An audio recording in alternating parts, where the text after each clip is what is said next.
What's up, guys? It's the Bleep Up Podcast. It's me, Lee, here, and today I'm presenting to you something very tasty indeed, and that is a Warmachine battle report. That's right, guys. This is number 9. We're almost in double figures, and it's a game between Rich and me. Rich is Cryx, I'm Khador, and this is Rich's army. He took Asphyxious, the Hellbringer. That's the third incarnation of Asphyxious.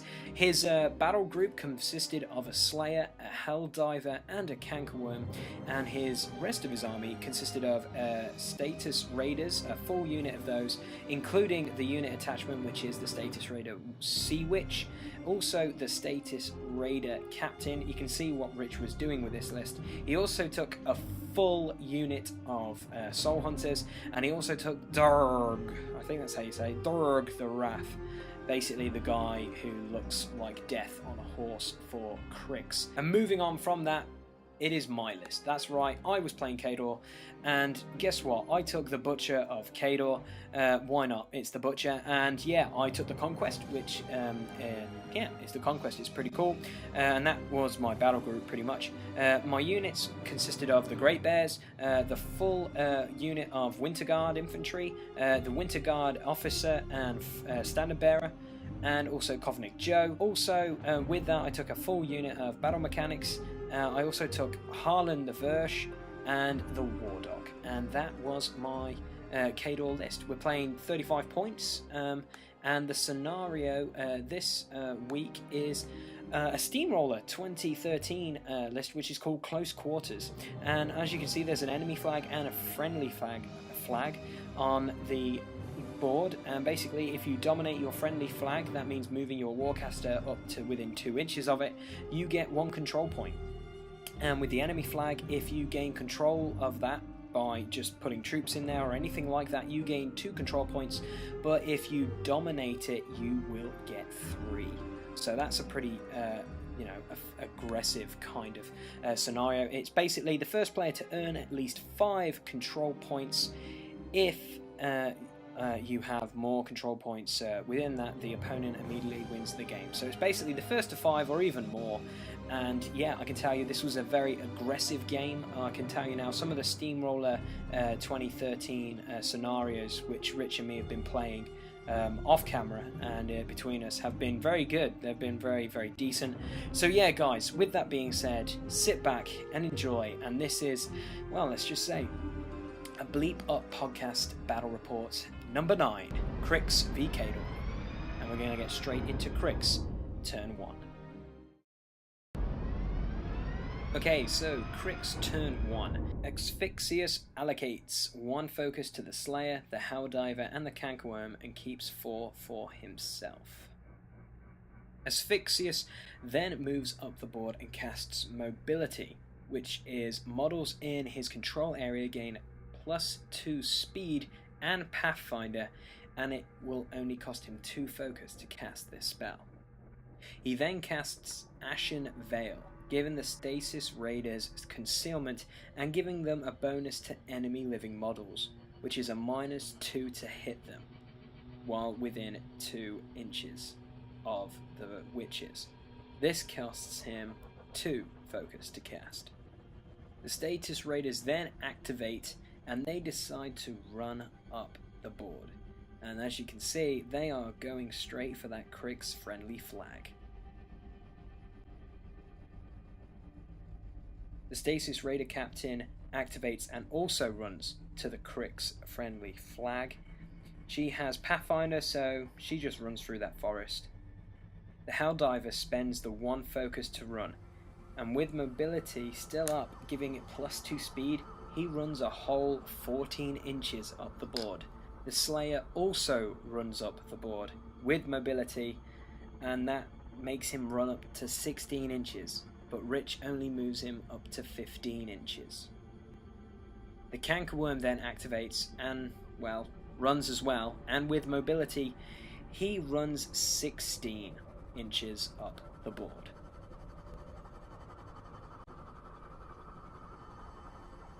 Rich then activates Voxy. Yeah, I'm going to still keep calling him. And he's just going to run up because he's in the battle group with mobility as well. So as you can see, they're moving up quite fast. He then activates the Soul Hunters, and guess what? They're going to run up the board, and as you can see, these are light cav, so they're going to be flying over terrain like no man's business.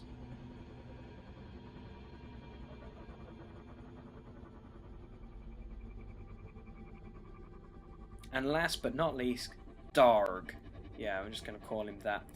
He is going to run up the board as well, and that will end Cryx turn 1.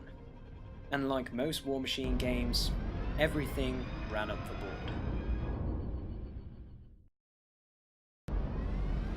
Okay, Khador turn 1. The Butcher keeps 4 focus for himself and allocates 2 focus to the sub-cortex of the Conquest. Harvin activates next and decides to walk up the battlefield and uses his star action, which is called Multi-Fire. He targets a Stasis Raider, and because he is blessed, the Ashen Veil spell doesn't work. So guess what? He needs an 8 to hit this lovely Raider. And I roll a 5, so it misses. The Conquest then activates and moves up the board. And as you can tell, it's 4 inches and it's a big base. So I have to put down one of my focus tokens to actually move it there, because this is one huge tin can.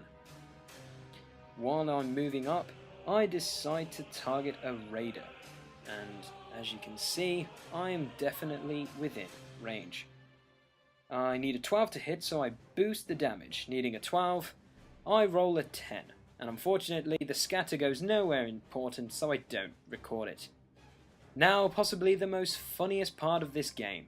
I forgot that the Winter Guard don't have Pathfinder, so I decide to run them up the board, and yes, as you can see, they all lose about 4 inches due to the fact of that forest. Some still make a full charge, but yeah, I forgot they didn't have Pathfinder, which is quite annoying. I then activate Kovnik Joe, and Kovnik Joe will do the speech Courage of the Forefathers, giving the Winter Guard fearless and tough for 1 round. The Butcher then activates and moves up the board, and I decide to cast Fury for 2 on the Conquest, giving him +3 to melee damage rolls, but -1 defense. And guess what? I forgot to cast Iron Flesh on the Winter Guard, which was quite annoying. I then activate the War Dog, and he walks up a bit to keep the defensive bonus up on the Butcher. The Great Bears then activate, and I decide to walk them up the battlefield to join Harvin, who really didn't do much because he shot and failed, pretty much, very badly. And lastly, but not least, the battle mechanics. These all move up base to base with the Conquest, which you probably see a lot on battle reports because mechanics like to repair big robots. And with that being said, that is the end of Khador turn 1. I forgot to do a lot of things, so I'm gonna get really hurt, I believe, at the Cryx turn 2. Okay, Cryx turn 2. Rich allocates 1 focus to the Cankerworm and keeps 6 focus on Asphyxius. He then decides to move Voxy up the board, hopefully getting him in range to collect souls. He is a rather pain in the royal rump. Asphyxius activates next and walks out of the kill box. That's right, this scenario has a kill box and is just out of the friendly flag to dominate it by about ½ an inch. He then casts Ashen Veil on himself, making him a bit harder to hit and even shoot at. He then casts Bone Shaker through Voxy, and if it hits/kills the Winter Guard officer, it can then make a full advance and make a normal melee attack before being taken off the board. And as you can see, he is definitely within range of my officer.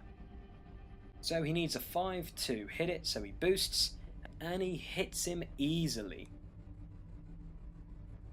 He then rolls for damage and boosts as well, and as you can see, definitely boxes the officer.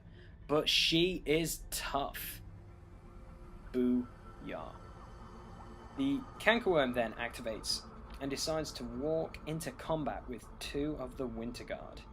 As you can see, he's going to keep in the front arc of both of these Winter Guards to not avoid getting a free strike, even though the Cankerworm ignores free strikes. He then attacks one of the Winter Guards. He boosts the hit, and he gets a hit. And at armor 13, this Winter Guard definitely needs to make a tough roll, which he fails and he dies. So the officer gets replaced by this guy. He gets a nice promotion because his comrade died. And guess what? Voxy gets a soul because he's a soul collector. Because the Cankerworm is within Asphyxius' control area, he can make a full advance due to his affinity with Asphyxius, and Rich decides to move him back out of combat. Dorg activates next, if that's still how you pronounce his name, and he charges the lone Winter Guard infantryman. And as you can see, he hits hard and does kill him because, yeah, he fails his tough roll.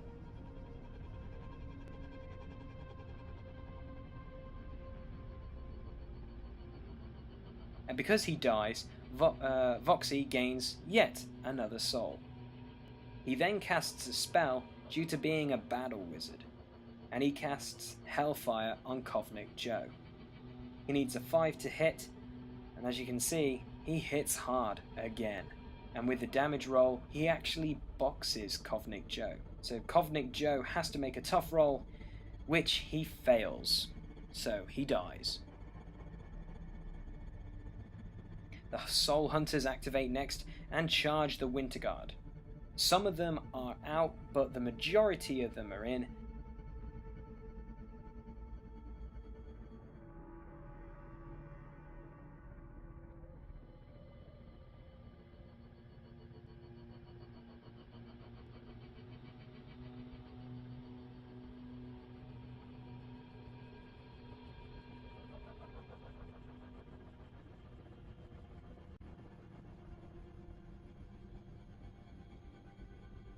And as you can see, here is the aftershock. 4 Winter Guard died. They failed their tough rolls. But one did make a tough roll. And yeah, in the process, Voxy, he can only gain up to 3. The Helldiver then activates and moves up the board. And then he digs into the ground. The Status Raider Captain activates next and moves up to the friendly flag, and gives the Status Raiders an ability called Desperate Pace, giving them +2 movement. The Stasis Raiders, using Desperate Pace, decide to go and charge the Conquest. They also charge Harvin and the Great Bears, and 3 of them charge in, but can't quite see him, and make it to Harvin, so they fall short of their charge. But before they charged, Rich popped their mini feat, which was called Power Swell, giving them an additional damage die on melee attack rolls.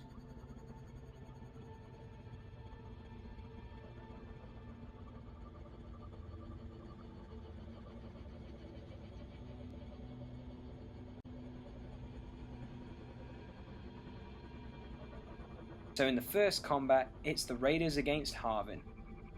They need an 8 to hit. Rich rolls a 9, so they hit.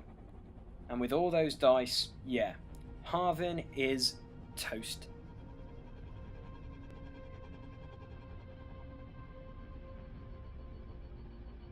The second combat is with the Great Bears. The first combat is on Yarovich, and they need 7s to hit. Rich rolls a 7, and with -8 to the damage roll, Rich rolls 13, boxing Yarovich, but guess what? He makes his tough roll, and he lives. The second attack on him hits, and again, Rich rolls high enough to box him, but this time Yarovich fails his tough roll, so he dies. The second raider attacks Volkov, and now because defensive line is gone, and they lose their armor bonus due to not being in base to base, the raider misses on the charge attack, but hits on her second attack, and rolls pretty poor, only doing 1 damage to him. The Status Raider Sea Witch then attacks Kolska instead of Volkov, and hits him and boxes him, and just like Yarovich, he fails his tough roll and dies.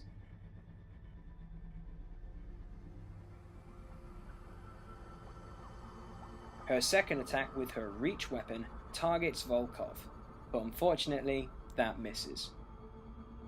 Moving on to the third combat on the Conquest, and because the Conquest has Fury on it, its defense is now 6, and pretty much Rich, all he needs to hit is anything but double 4, and only ends up doing 4 damage with the final Raider to column 3 after all these dice rolls with Power Swell. Look at all these dice rolls. He's rolling 3 dices for damage. You know, it does have a high armor, but he only ends up doing 4 damage with the final Raider to column 3 of the left side of the Conquest. And because he takes 4 damage, the Butcher takes 1 damage due to feedback on their weapons. The Slayer then activates lastly and walks up the battlefield. And that will end Cryx turn 2. Okay, at the beginning of Khador turn 2, the Winter Guard made a command check because they lost more than half their unit. And with that being said, the Butcher upkeeps Fury on the Conquest and allocates 2 focus to the Conquest's normal Cortex. Volkov of the Great Bears activates next and moves to keep in the Raiders' front arc, but decides to target one of the Raiders that are in base to base with the Conquest because of reach. And using backswing, he can make 2 attacks in combat. So the first attack, I roll a 4.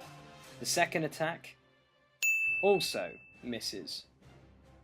So now the Winter Guard activate, and the ones knocked down forfeit the actions. So they'll just move into base to base with the Soul Hunters to tie them up in combat. And as you can see, some are going to try and do some damage.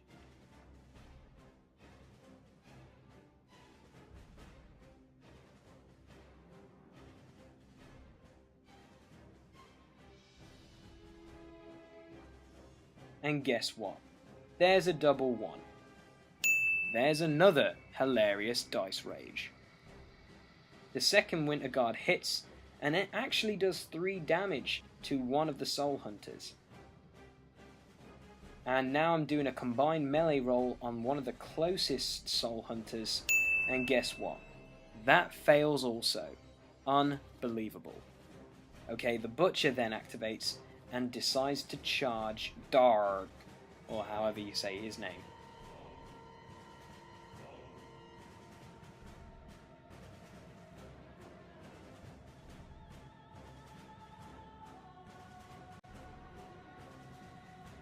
Needing 5s to hit, I roll a 3. There's some more dice rage for you. So guess what? He buys another attack, and this time he hits. And with -1 to the damage roll, I get exactly 10, which will dismount Darg off that horse. And then I cast Iron Flesh on the Butcher, increasing his defense by 3, but -1 to his speed. The War Dog then activates and runs up behind the Butcher to add that defense bonus, and now he is sitting at defense 19. The Conquest then activates to do a sweep, so I spend the 1 focus to do this, and every model that is within 2 inches of him takes a hit.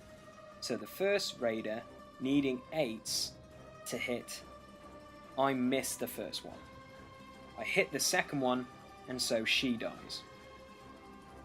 I hit the third one and roll for damage, and she dies also. But on the fourth one, I hit it, and that dies as well.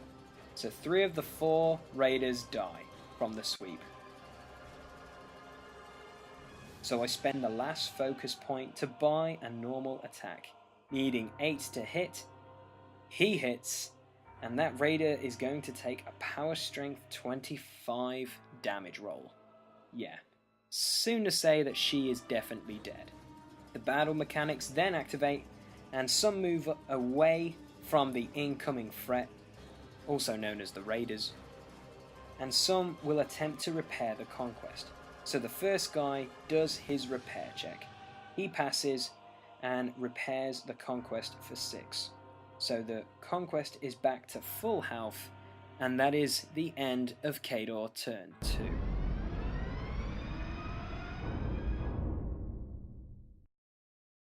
Okay, Cryx turn 3. Before anything happens, Death Harvest allows him to pass over souls during the maintenance phase, and now Asphyxious has 10 focus. But guess what, guys? Check that out. If you count this carefully, Rich cheats. Yes, Rich, you cheat, and I can't believe I did not notice this and I was filming. If you look at the footage right now, look, count the focus points. He has 11 focus, when normally he should have 10. Shame on you, Rich, for cheating, and shame on me for not even, catching this. But anyway, the Helldiver pops up in the maintenance phase, and he can pop up within 3 inches of his buried hole. And as you can see, Asphyxious allocates focus, keeping 6 for himself, and giving 3 to the Slayer, and 2 to the Cankerworm. And as you can see, he has way too much focus. Thanks, Rich. But moving on. Anyway, Asphyxious walks up to the friendly fag and will cast Hex Blast through Voxy, on the Winter Guard officer none less.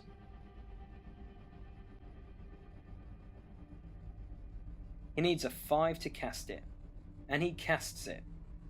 But the funniest thing is, the following part of this battle report is live audio of Rich realizing what Hex Blast actually does. Enjoy.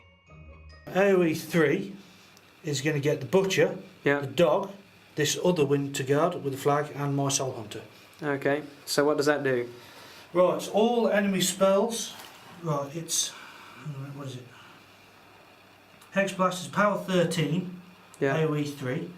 Enemy upkeep spells or animuses on the enemy model directly hit by Hex Blast.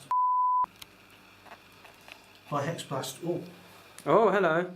Ah, don't. So directly hit mean what? There are no upkeep. So he's still got the upkeep. He's still got the upkeep on. Oh crap. But she's gone. Misread that one. Well, that's power 13. Yeah, she's gone. So she's gone. And then your War Dog and your other Winter Guard both get hit by power 7. 7. With that being said, he doesn't kill the standard bearer with that damage roll. And he does only 1 point of damage to the War Dog. And he can't even damage the Butcher.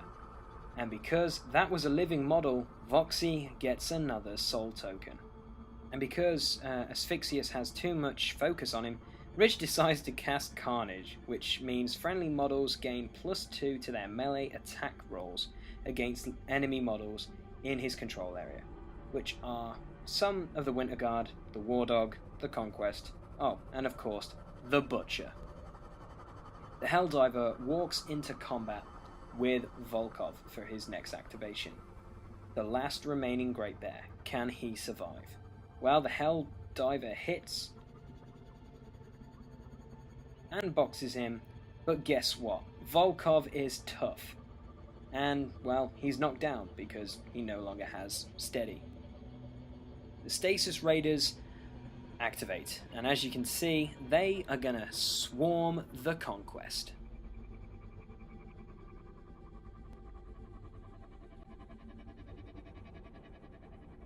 So the first Raider attack and hits, but doesn't do any damage. The second Raider attacks, hits, and does 1 damage to column 4 of the right side of the Conquest. And because of this, Butcher takes 1 damage from feedback once more. The third Raider hits and does 1 point of damage to column 2 of the right side of the Conquest, and another point to the Butcher due to feedback.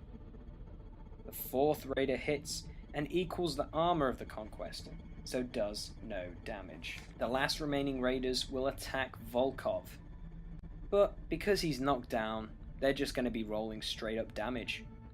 And they box him, And yeah, he fails his tough roll. So he dies. The Stasis Raider Captain moves up to block any potential charge lanes to Asphyxius. Durg decides to move around, staying in the Butcher's front arc, but decides not to attack him, but attack the War Dog. He hits and boxes the War Dog. But guess what? It makes its tough roll. Ha! But now the War Dog is knocked down. Up next to activate are the Soul Hunters, and because they're in Darg's control area, they gain Incorporeal for their activation. So some of the Soul Hunters move around in combat with the Winter Guard, and some of them move through the Winter Guard to try and attack the War Dog.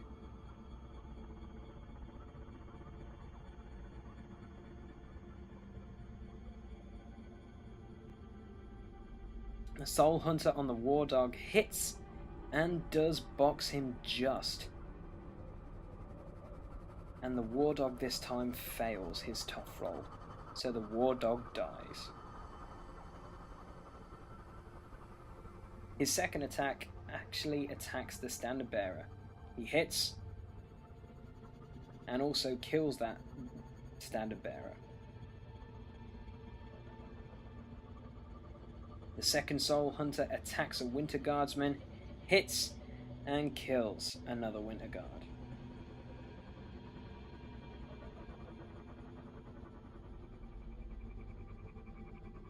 The Soul Hunter's second attack misses, so Rich rolls a few more misses, which is actually pretty nice.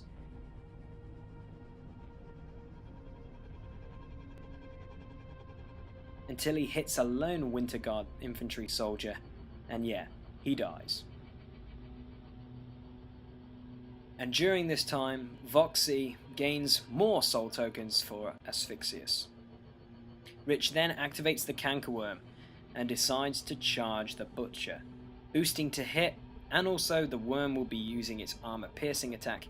He needs a 10 to hit, but because of +2 due to Carnage, he only needs 8s. And guess what? He hits hard. And with +2 to the damage roll, Rich rolls a 12. But overall it does 14 points of damage. So the Butcher's alive, but he definitely takes a big chunk of damage from that Cankerworm. The Slayer is up next. He activates and spends the 1 focus to charge. And he is just in, and I literally mean just in. And he decides to attack the Butcher. Rich boosts the attack roll needing 8s. And guess what? He hits. And with -2 to the dice roll, he rolls that. He kills the Butcher. And that basically makes it a Cryx victory.